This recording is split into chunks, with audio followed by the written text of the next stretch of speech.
We're open for questions. Jason.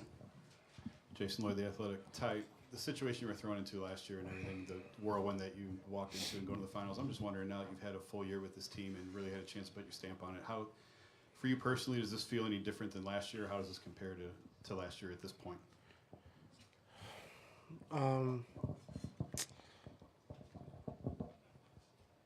I thought last year, just everything happened so fast. Really didn't get a chance to, really soak it all in. I mean, it just happened so fast, and you get hired, the next day you got a game, and it just, kind of went from there. This year, I thought the season really went by fast, the regular season. But for me, I just thought that we stuck with it. We hit a lot of tough patches this season, throughout the course of the season, a lot of injuries.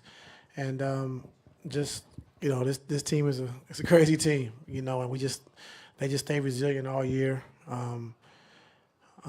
Got to the playoffs, and we really stepped our game up. I thought defensively, throughout this whole playoff series, through this whole playoff run, we've been really good. And as far as the difference, really no difference. Dave.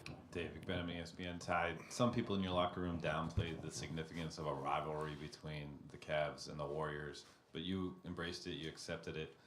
How much have the Warriors been on your mind, your coaching staff mind, your players' mind as you go into the first ever trilogy in NBA Finals history? Well, like I said before, of course I watch every game because I'm a basketball junkie, and they've been playing great, but you can't get too far ahead of yourself. And you saw that in Game 3 at home, versus Boston. They're a tough team. They're greatly coached, and they have a lot of tough players. And so you just can't look ahead and start thinking and game planning for Golden State. As great as they are, you still have to take care of your business. And now that we've done that, now we can move on, turn the page, and now we can start focusing on Golden State and getting ready. But to be honest, I didn't do not one prep for Golden State yet, because I really believe that this team is a good team, and I didn't want to look too far ahead. And as of tonight, I'll get started. Joe. Joe VardenClean.com. I was going to ask how long you enjoy this one before you look ahead to the Warriors. I enjoy everything. I enjoy every win. And this is a big step for us. Especially when we went through all season, and we were doubted throughout the regular season, all year. So to come back and do what we did, to go 12-1 in the playoffs, to be playing good basketball, I'm very happy, and I'm going to enjoy it until we play Golden State. And so with that being said, like I said, tonight I'll start my prepping, and we'll get ready and see what happens. Front row. Coach Bob Schron from the Citizen. If I can go back to the previous game, when LeBron got his fourth foul, did you have, in comparing to how you feel now, what were you thinking, and were you worried about the resiliency of the team at that point and how it might all come out? No, we have two other All-Stars in Kyrie Irving and Kevin Love, and Kyrie did a great job of scoring the basketball to keep us afloat, and Kevin rebounded the basketball and scoring also. And LeBron getting 3 fouls, either he'd have went out with 10 minutes to go in the second quarter, or he went out with 6 with 4 fouls. So the fourth foul is not really significant. He was going out either way. So if you take him out with 3, he's out with 10 minutes to go in the second quarter. If you take him out with 4, he's out with 6 minutes. So the way we were playing, the way Boston was playing, they were, playing really well.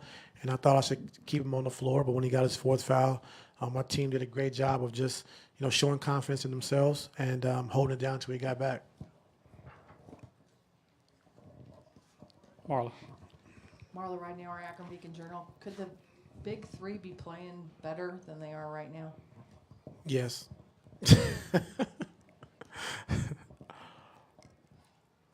Stay up front. Dave. Mike Petralia, WEEI, Boston. Ty, just wondering, Brad talked about how the shot making of Kyrie in the third quarter just ended the Celtics and essentially their playoff run. What were your thoughts of the shots he was making to start that second half? That's what he does. If you look back, at Game 4, he did the same thing. When LeBron went out to make shots, the shots that he made, and to go one-on-one, being one of the best ISO players that we have in this league. Those are shots he can make. Those are shots that he takes. And we just need him to be aggressive at all times, whether he's being aggressive to make the right pass or being aggressive to score the basketball. And that's what we need him to do for this team to be successful. Dave. Ty, what can you say about LeBron making 7 straight finals and then also that streak and the amount of work that's gone into that? How does that cause you to manage him as a coach? I don't understand the question. Do you have to give him periodic rest throughout the course of a regular season in order for him to be able to perform to get back to the final stage? Yeah, I mean, throughout the course of the season, just we really rarely practice anyway. So just give him days off of practice. Certain games, when it's 4 games in 5 nights, we got to be smart with that. So, he usually tells us when his body's not feeling right, or his Mike Mancias comes and tells us when his body's not feeling right. So, for the most part, he's very durable. And when it's time to give him rest, we got to give him rest because, like you said, these situations, 7 straight finals, playing into June every single season. So, got to be very, very smart about that. Last question down front. Ty, did the play of Darren tonight characterize the way the veteran team and the championship quality of your team, the way you challenge each other? Yeah, I mean, D. Will was great. Coming in off the bench and scoring the ball the way he scored the basketball, shooting the ball well, and just playing confident. And that's what you get from a veteran who's been an all-star, been a max player, a couple times. And that's why we went and got him, for situations like this, big stage, big moments, and he produced. And that's why it's great to have veterans like that on your team. Thanks, everybody.